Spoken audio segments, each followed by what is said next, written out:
Let's just read this once. Daniel chapter 3 verse 16. Shadrach, Meshach और Abednego ने उत्तर देते हुए राजा से कहा, हे नबूकदनेस्सर, हमें तुझसे इन बातों की व्याख्या करने की आवश्यकता नहीं है। And in 17 they talk about that if the Lord doesn't even deliver them from the furnace, still they'll praise the Lord. Verse 17 में लिखा है कि अगर परमेश्वर ने उन्हें नहीं भी बचाया तब भी वो परमेश्वर की ही महिमा करेंगे। Hallelujah. Hallelujah. They served the Lord and they said that even if He doesn't save them, they will still serve the Lord. Not only keeping their thing that the Lord will save us, but saying that even if He doesn't, that faith is required. ये विश्वास बहुत ज़रूरी है। उन्होंने अपनी जान के बारे में नहीं सोचा, लेकिन परमेश्वर की महिमा की। Hallelujah. Hallelujah. They didn't care if they would die or if they would live. उनको फर्क नहीं पड़ता था कि वह जिएंगे या मरेंगे। They just did it for the Lord. उन्होंने बस परमेश्वर के लिए किया। Hallelujah. Hallelujah. If we look at Peter's life, अगर हम पतरस की जिंदगी में देखते हैं, so when he was told, when the king said that he'll be crucified, जब राजा ने बोला था कि वह क्रूस पे चढ़ाया जाएगा, so when he was taken to the cross, what was his last request? और जब वो क्रूस पे ले जाया जा रहा था तो उसकी आखिरी इच्छा क्या थी? He said that I don't deserve to be hung as Jesus was. उसने कहा कि जैसे यीशु को क्रूस पे चढ़ाया गया था, वैसे ही मैं लायक नहीं हूँ कि मैं उसी की तरह क्रूस पे मृत्यु को चखूं। So he said that let me be hung upside down and not like Jesus. तो It takes a lot of faith to speak that. तो उसने कहा कि मुझे उल्टी क्रूस पे मृत्यु दी जाए, मैं इस लायक नहीं हूँ। That was his very last request. ये उसकी आखिरी इच्छा थी। If he did not love Lord and if he did not have faith in Him, he would have never done that. अगर उसे परमेश्वर से प्यार नहीं होता या फिर परमेश्वर में विश्वास नहीं होता तो वो ये कभी नहीं कहता। As we all know about Hitler, how he killed people, हम सब हिटलर के बारे में जानते हैं, how he killed people and he put people alive, he burned people alive. वो कैसे लोगों को मारता था और कैसे मसीहों को जलाता था।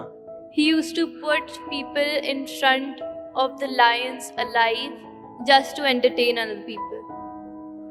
वो लोगों को जिंदा जलाता था लोगों के सामने, सिर्फ उनका मजाक उड़ाने के लिए। Hallelujah. Hallelujah. People were burnt in his garden so that there could be light in his garden. मसीहों को जलाया जाता था ताकि उसके बगीचे में रोशनी हो सके। Hallelujah. Hallelujah. And still not rejecting the Lord, not saying anything against Him is a big thing. ये बहुत बड़ी बात है कि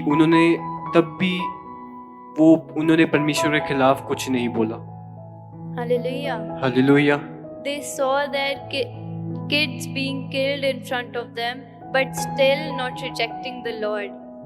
उनके सामने उनके बच्चों को मारा जा रहा था, लेकिन उन्होंने फिर भी परमेश्वर का इनकार नहीं किया। Because they knew who God was. क्योंकि वो जानते थे कि परमेश्वर कौन है। And they had a faith in the Lord. और उनको परमेश्वर में विश्वास था। Hallelujah. Hallelujah. I would like to read one verse from Matthew 4:2-4. हम सब पढ़ेंगे Matthew chapter 4. मत्ती 40 दिन और 40 रात भूखे रहने के बाद जब उसे भूख बहुत सताने लगी तो उसे परखने वाला उसके पास आया और बोला, यदि तू परमेश्वर का पुत्र है तो इस पत्थरों से कहे कि ये रोटियां बन जाएं। Hallelujah. Hallelujah. In English, if we read it, it's like, and after fasting 40 days and 40 nights, he was hungry. And the tempter came and said to him, if you are the Son of Lord, command these stones to become loaves of bread. Hallelujah. Hallelujah. After Jesus was there for 40 days without eating anything, he was in the human form. जब यीशु ने 40 दिन और 40 रातों तक कुछ नहीं खाया और वो एक मनुष्य के रूप में था। Hallelujah. Hallelujah. It was not easy to reject what the devil was saying. जो शैतान जो यीशु को कह रहा था, वो बहुत मुश्किल था उसे मना करना। Today, in these times, the people who are not as bold in the Christ, आज इस वक्त में जो मसीही अच्छे से स्थिर नहीं है यीशु में, they just reject the Lord like that. Like in front of their friends, they are embarrassed to speak about the Lord. वो उन्हें शर्म आती है अपने दोस्तों को यीशु के बारे में बताने के लिए। Hallelujah. Hallelujah. But look at them. Look at what Jesus' reply was. He said, it is written, man shall not live by bread alone, but by every word that comes from the mouth of the Lord. हम यहाँ पे देखते हैं कि यीशु ने उत्तर दिया कि शास्त्र में लिखा है, मनुष्य केवल रोटी से नहीं जीता बल्कि वह प्रत्येक उस शब्द से जीता है जो परमेश्वर के मुख से निकलता है। If Jesus did not have faith in the Lord, he could not have spoken that. अगर यीशु को परमेश्वर में विश्वास नहीं होता तो वह ये नहीं बोल सकता था। Hallelujah. Hallelujah. It was not easy. वो बहुत मुश्किल था वो।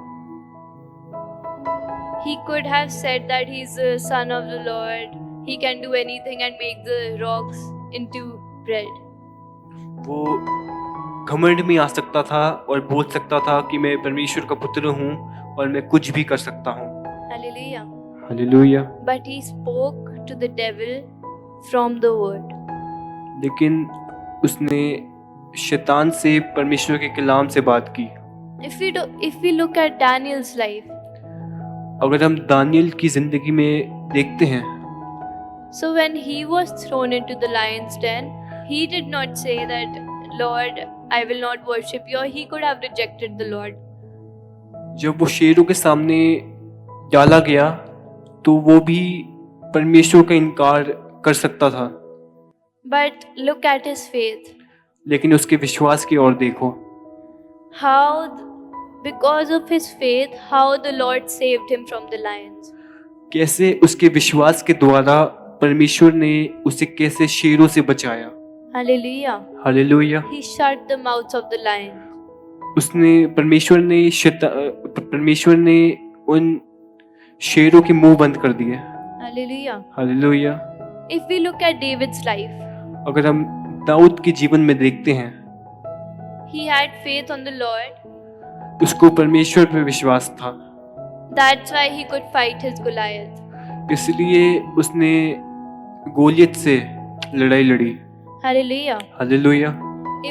If David can fight his Goliaths by faith, अगर दाऊद गोलियत से लड़ सकता है अपने विश्वास के द्वारा, so why can't you and me? तो हम भी अपने विश्वास के द्वारा अपने गोलियत से लड़ सकते हैं। Hallelujah. हालेलुया।